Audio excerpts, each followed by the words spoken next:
So, welcome to another episode of Top Class with me, Duncan Crawford, where we're discussing support for education in Ukraine. Russia's war of aggression has had a devastating impact on the education of Ukrainian children. Inside the country, many schools and universities are in ruin. More than 3,000 have been damaged after being hit by Russian missiles and mortars, according to Ukraine's education ministry. More than 260 educational facilities have been destroyed entirely. Because of the war, school lessons often have to be conducted remotely online. If they're held in person, it's not uncommon for teachers and students to have to take shelter in basements due to air raid alerts. And of course, millions of people have fled the country.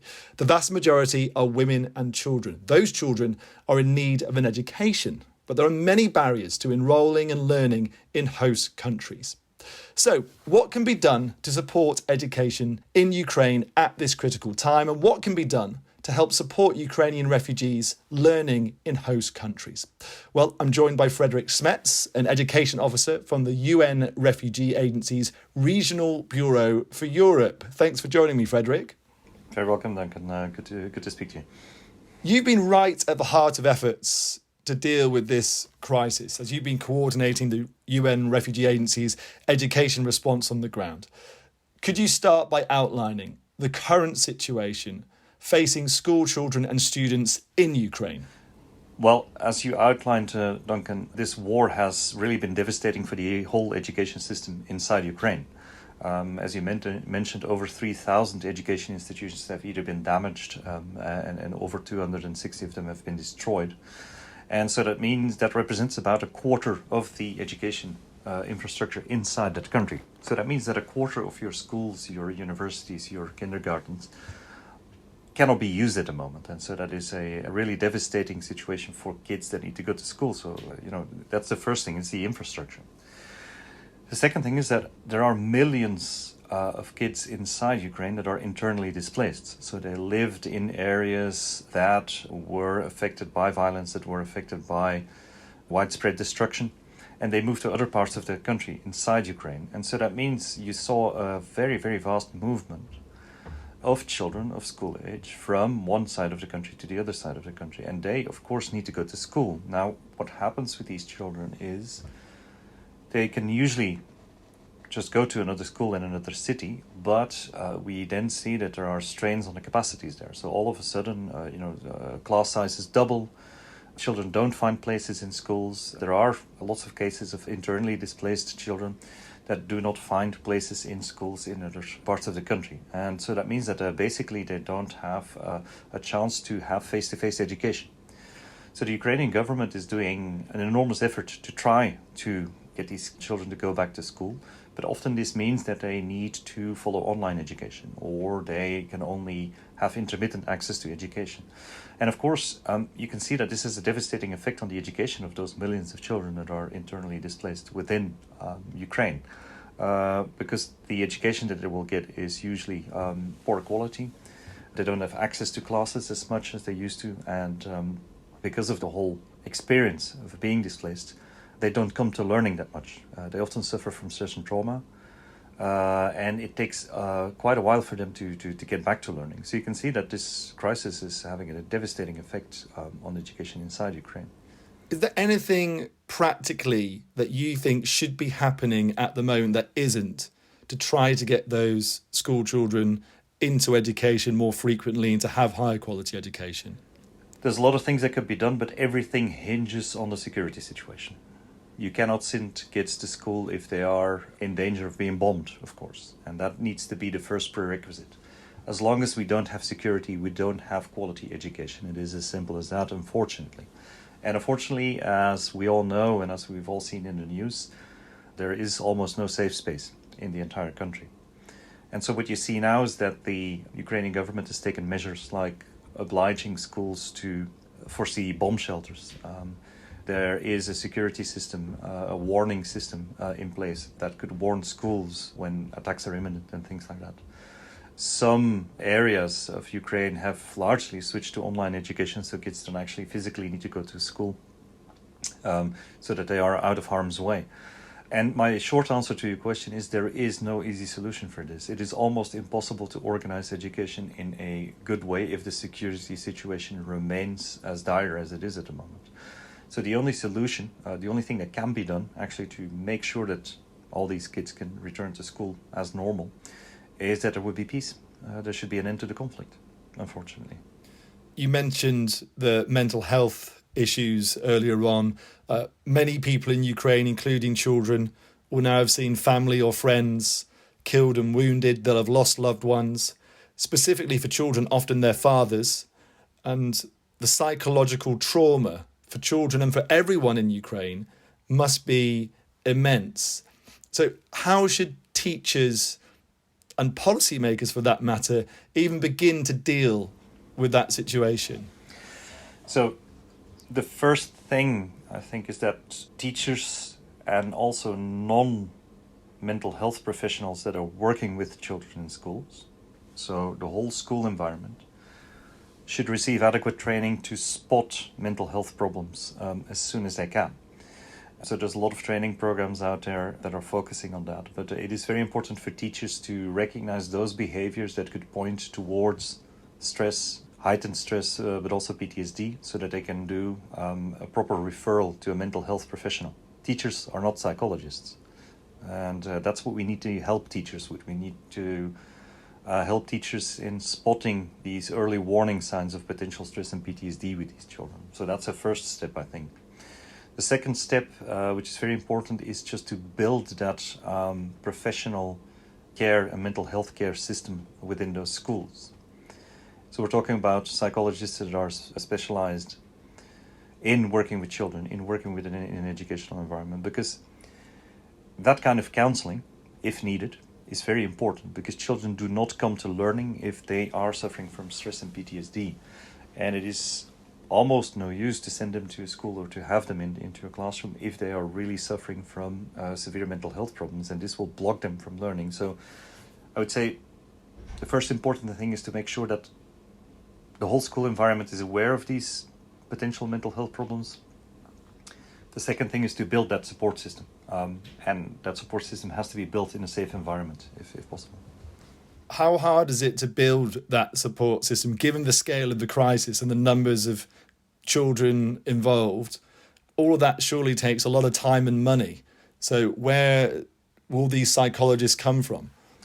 Well, you're touching upon the most difficult aspect of the mental health crisis in education here, which is, first of all, finding enough specialists. There are only that many psychologists with a specialism in working in education that graduate from universities each year.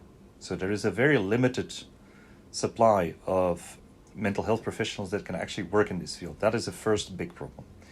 The second big problem as well is that you need people that speak Ukrainian or that speak the language of those children, because consulting children in such a delicate situation really requires them to build trust with mental health professionals.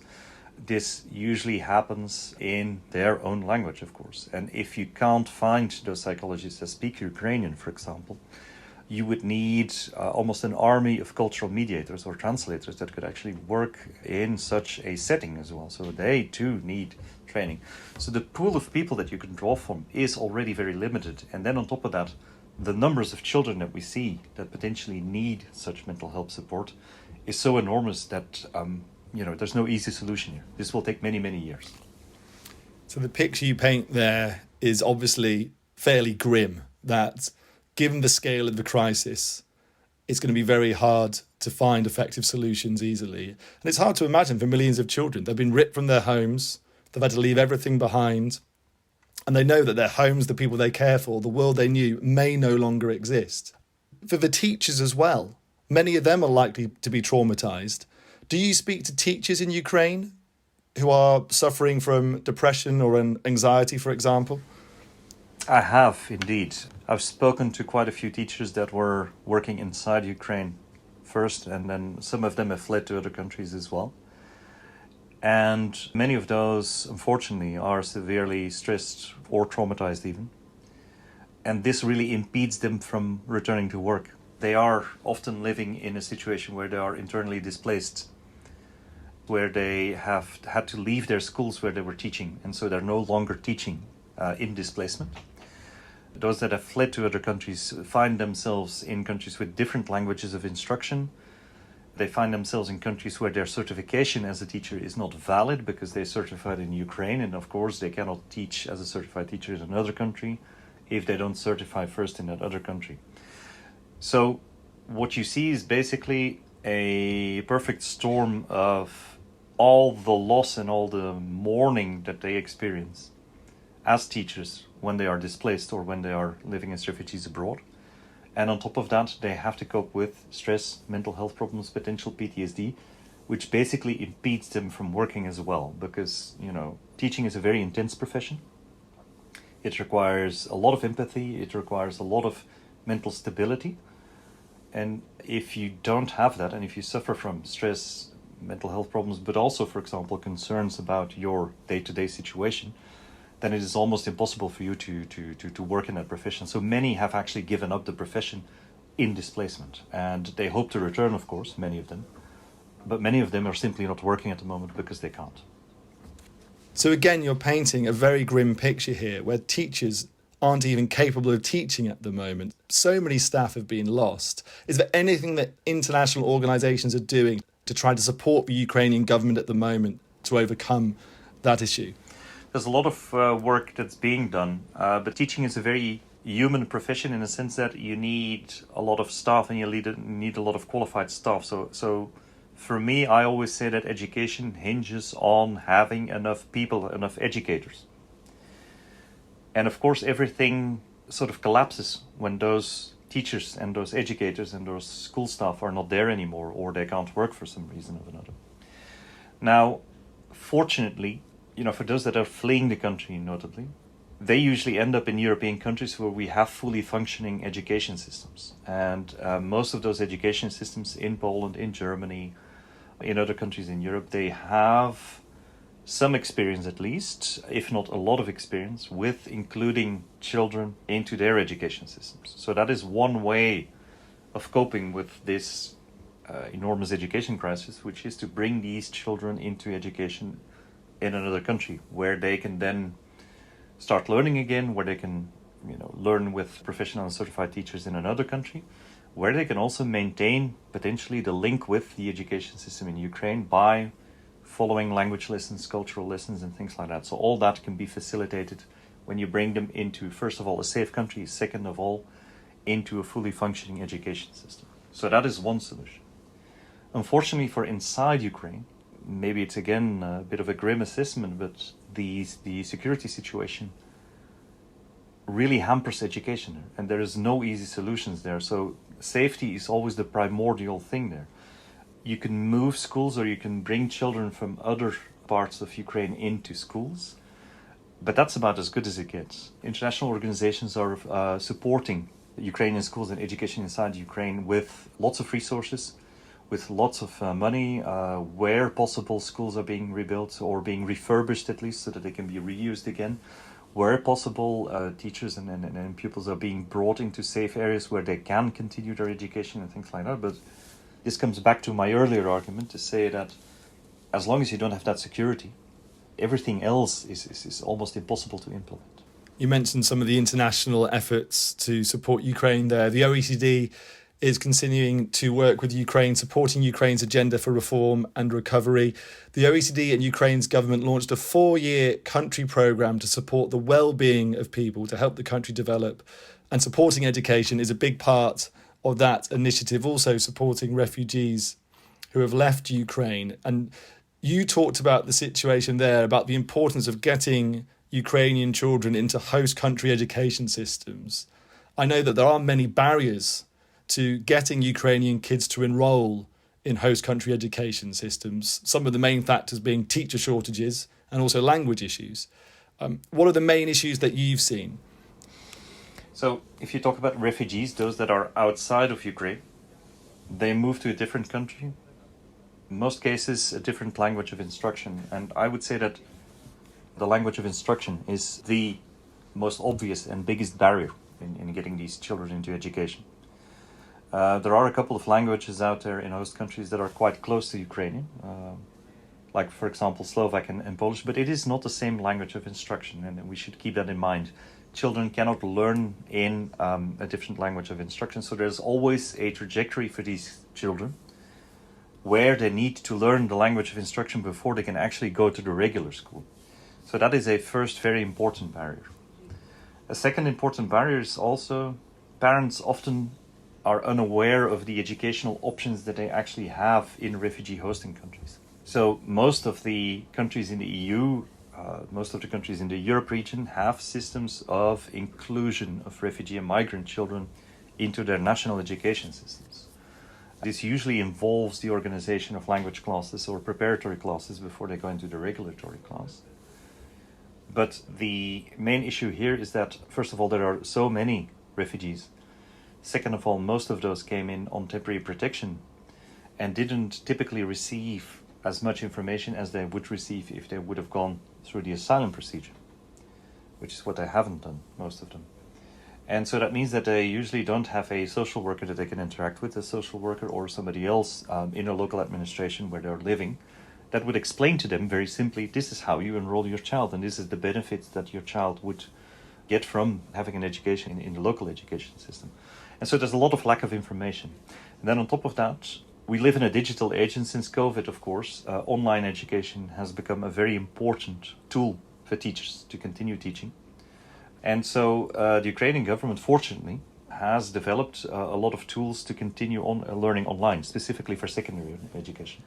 And there's a lot of children and a lot of parents from Ukraine that are still in a wait-and-see mode. They still expect that they will be able to come back in the short term.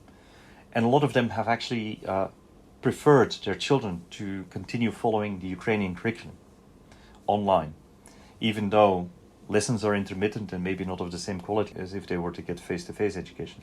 And so having that option available is also has created another sort of barrier for parents to enroll their children into the local education systems of host countries. There's other problems as well. There are a couple of administrative barriers in some cases. Enrolling your child involves always a bit of paperwork. In some countries, this is easier than in other countries. In some countries, you might need a fully fledged residency permit that is valid for a couple of years. In other countries, you might need some certificates, birth certificates or whatever, and maybe you don't have access to those documents anymore. So there are several barriers. Given all the barriers you've mentioned there, do we have an idea of how many refugee Ukrainian children have managed to enrol with national host country education systems, or is it just unknown? The simple answer is it is unknown, so we don't have precise figures, but we have good estimates. Where there is data available on enrollment of children, we can see that the enrollment rates are still rather low. So that means, in the best case, around 40 or 50% on average of these children are enrolled. So that is a rather low figure. So that means that, as a ballpark figure, you could say that about half of those Ukrainian children currently, based on the data that we have, are out of school. Out of school means they either do not go to school at all, or they may follow some online education according to Ukrainian curriculum, or they may follow what we call non-formal education. So that means they might follow a language course, or they might follow other courses that are not part of the curriculum of the Ukrainian school system or of the host country school system. And I imagine the potential long-term impact of that will be very difficult to overcome unless those children get into school relatively quickly. To those who don't know, what are the potential long-term implications? So having that many children, hundreds of thousands of children out of school for a prolonged time, we're talking about the second school year now, the third school year of school disruptions in the Ukraine emergency crisis is right around the corner because it will start in September. Being out of school for such a long time has long-term and very profound consequences for these children. A first obvious one is learning losses. A lot of these children, and we can see this already in things like, for example, the OECD PISA scores, these children will do less good on subjects like mathematics, subjects like languages, in some cases also humanities. So you can see that the academic performance of these children will go down dramatically. And this has long-term knock-on effects on their future career prospects and on their livelihoods at the end of the day. Because obviously, the lower your academic performance, or if your academic performance drops to such a level that you cannot attain something like, for example, a secondary school diploma, that also then prevents you from going to higher education. That also prevents you from getting a degree in higher education. That also prevents you then to access those jobs and those careers and those livelihoods that you may want to pursue as a young person. And so even 1 or 2 or 3 years of such disruptions can have a lifetime of negative effects on these refugees.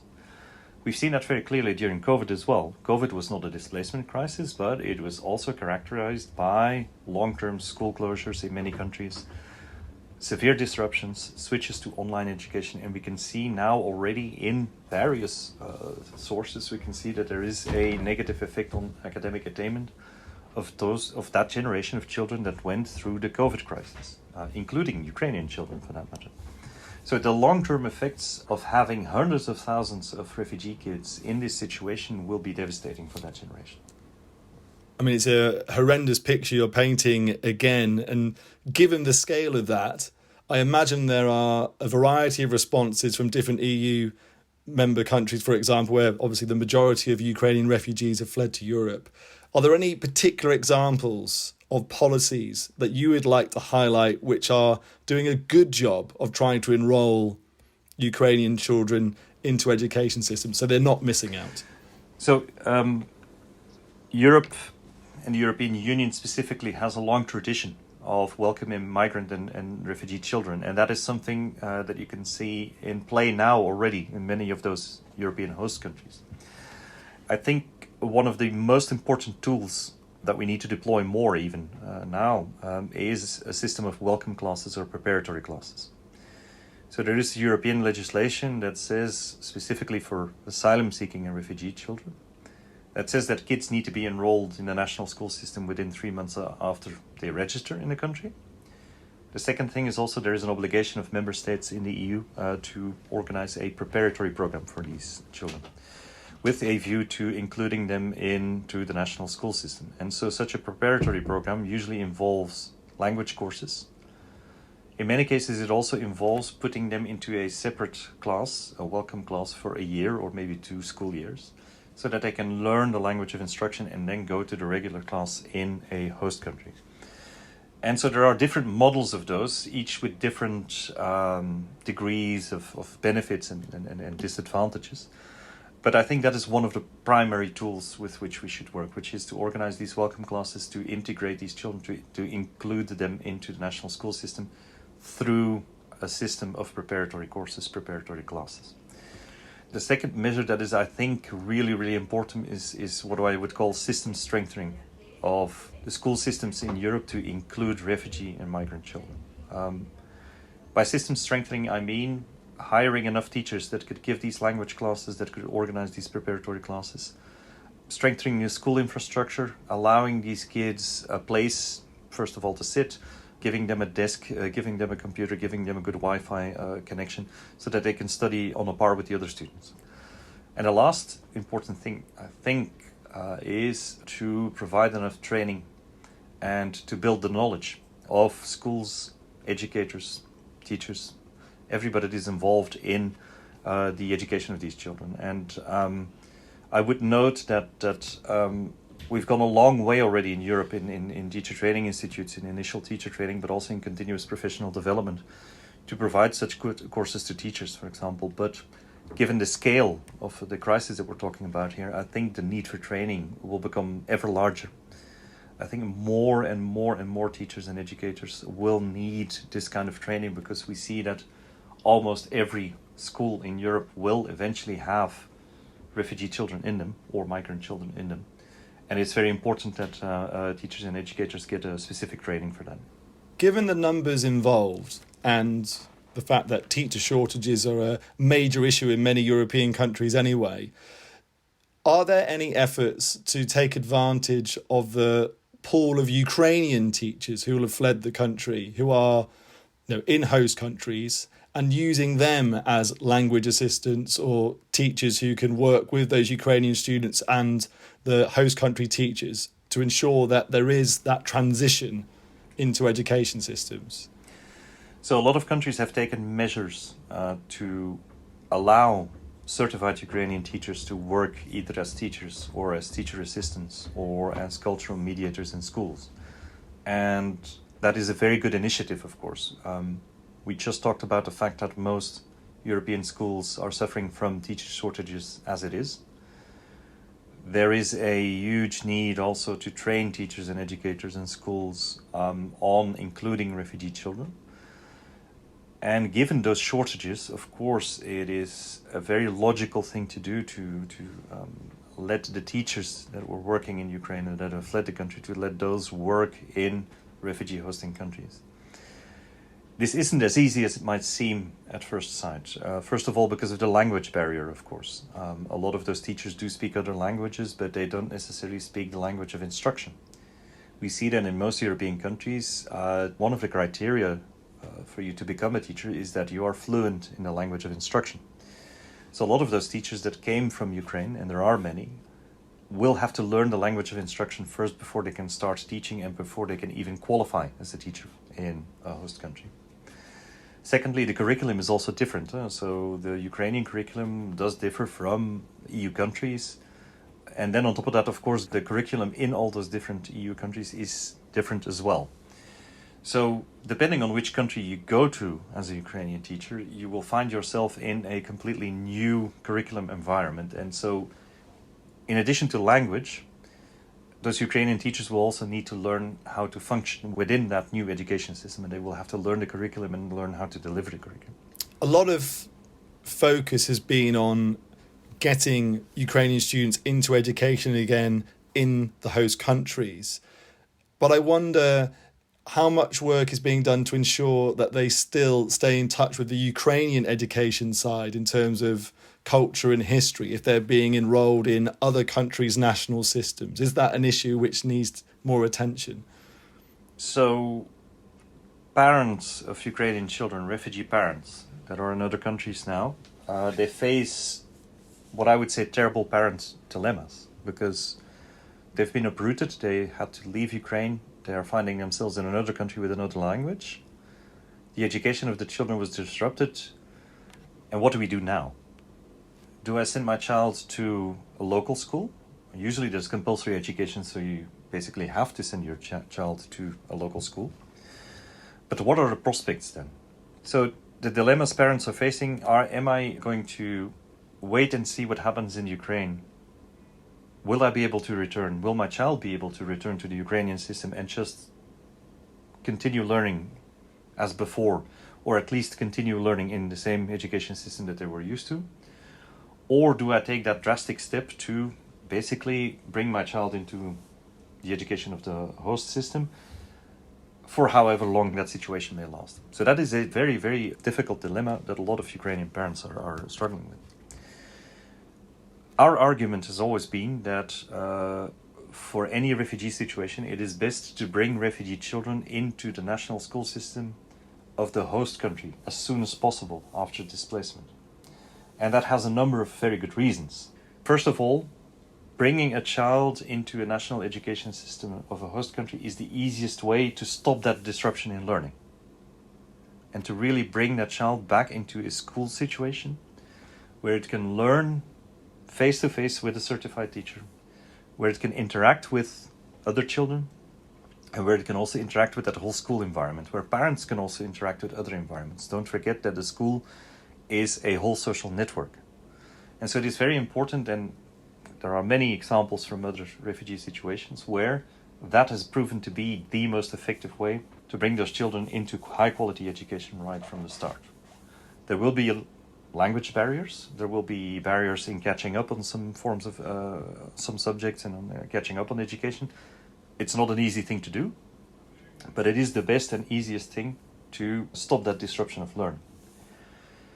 What's unique about the Ukraine crisis, of course, is that we have a fully functioning Ministry of Education and a fully functioning education system that we can work with to also provide services to the diaspora, to the refugees, also to the IDPs inside Ukraine.